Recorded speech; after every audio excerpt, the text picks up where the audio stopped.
right spread infection of disease, contrary section 171 of the Penal Code Act.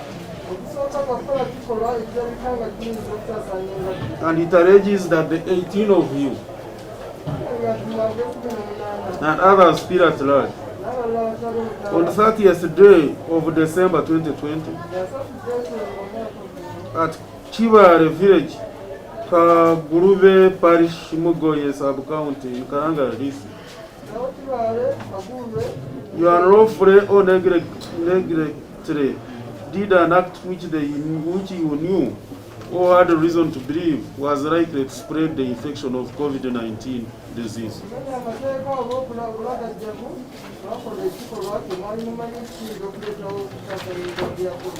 Narvega, is that true? Namuviru?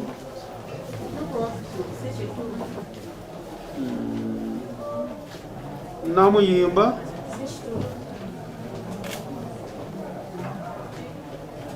Washemererwa?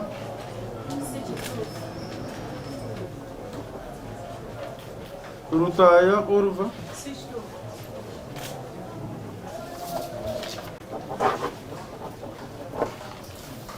The second charge is incitement to violence, contrary section 51(1) of the Penal Code Act.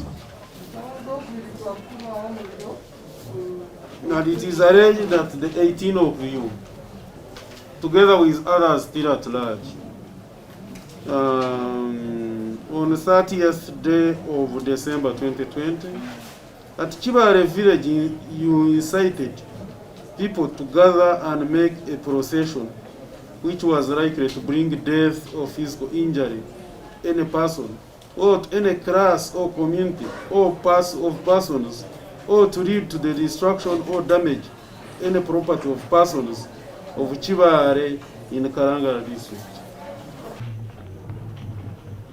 All understand Uganda?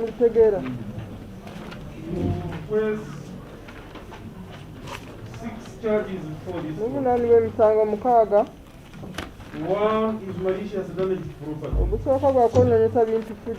It is alleged that you, Sewu Edward alias Eddie MUTWE, Katumba Hassan, Kampala, Rukman Mwizuche, Kafuko, Stanley, and others still at large on 26th of December 2020 at Chifuta village in Chotera district. You willfully and unlawfully damaged motor vehicle registration number UP 2573 Nissan Patrol, the property of Uganda Police. Kigambibwa nti ngawe muli awo mwenna abamu n'abalala bakyali obutaala nga biri mu 6 Desemba 2020 ku kyalo Kifuuta Chotera disitulikiti mu bugenderevu ate nga mumenya amateeka mwayo n'emmotoka UP 2573 Nissan Patrol ya police, Uganda Police. Sebuufu bituufu oba si bituufu? Katumba Hassan.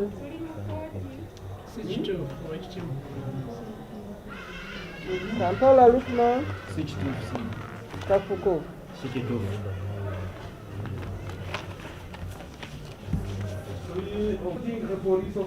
Omulaba gwakutuusaako bulabe. Kutuusaako ku bulabe ku mupoliisi ng'akola emirimu gye. It is alleged that you, Sebu Edward alias Eddie MUTWE, Katumba Hassan, Kampala, Rukman Mwizuche, Kafuka Stanley, and others still at large on 26th of December 2020 at Chifuta village in Chotera district. You assaulted ASP Asim Godfrey, a police officer who at the time of the said assault was acting in the due execution of his duty.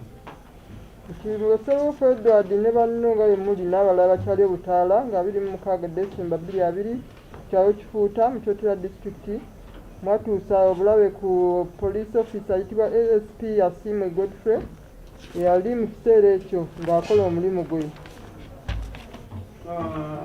Sebuufu Edward, is that true or false? Katumba Hassan?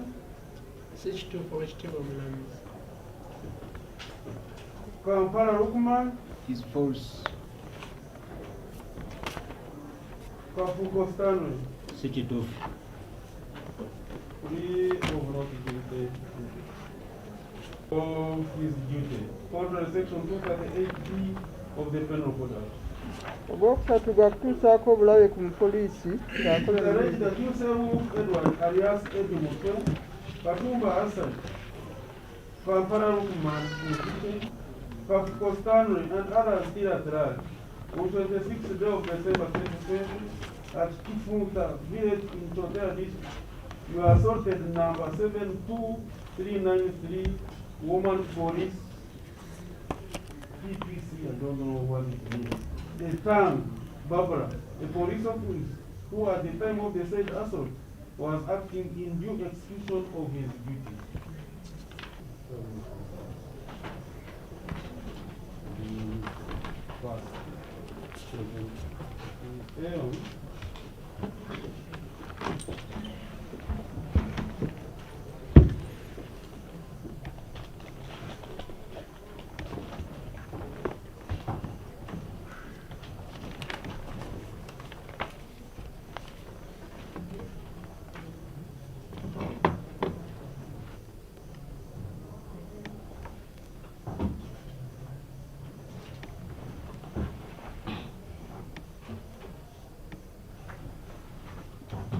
Due time reasons being past 7 p.m. olw'embeera y'obudde nti ssaawa ziyise mu emu.